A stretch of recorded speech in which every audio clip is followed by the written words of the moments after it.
జై భవాని. నవరాత్రుల్లో ఈరోజు 5వ రోజు. ఉదయాన్నే లేచాము. ఈరోజు 3ంటికి లేచాము. ప్రతిరోజు ఉదయం మేము 4ంటికి లేస్తున్నాం. దానివల్ల పూజ తొందరగా అవ్వట్లేదు. అందుకని ఈరోజు ఉదయం 3ంటికే లేపాను.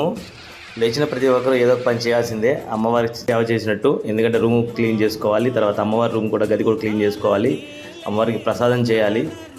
తర్వాత వీళ్ళు స్నానం చేసి వచ్చేసరికి అందరూ చేయాలి కాబట్టి గంటన్నర టైం పడుతుంది. ప్రతిరోజు అమ్మవారికి ప్రసాదం తయారు చేస్తాను. ఇప్పుడు రవ్వ కేసరి చేసాము. ఈరోజు రోజుకి 3 పూటలు కూడా మేము అమ్మవారికి ప్రసాదం చేస్తాము. ఈ నైవేద్యాన్ని పూజలు అమ్మవారికి సమర్పిస్తాము. పూజ స్టార్ట్ అయింది, మా వాళ్ళందరూ వచ్చారు. ఇలా పూజ స్టార్ట్ అయిన తర్వాత మేము ధూపం వేసి ముందు పూజ స్టార్ట్ చేస్తాము.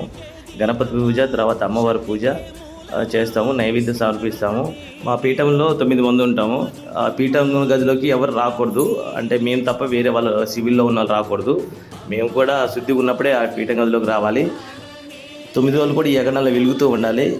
ఇది వెలుగుతూ ఉంటే మా దీక్ష కూడా అలా మంచిగా సాగుతుందని ఈ నమ్మకం. దీక్ష సంబంధించిన అగండలం. తర్వాత దీక్షలో ఉన్న వాళ్ళందరూ కూర్చొని మేము పూజ చేస్తాం. పూజ అనంతరం ఇట్లా భజన చేస్తాం. భజన అయిపోయిన తర్వాత మేము ఇక్కడ దగ్గరలో టెంపుల్ ఉంటే ఆ టెంపుల్కి వెళ్తాం. ఈరోజు సోమవారం కాబట్టి మేము శివాలయానికి వెళ్తున్నాము. ఈ 9 రోజుల దీక్షలో ప్రతిరోజు కూడా ఒక్కొక్క టెంపుల్కి వెళ్తాము.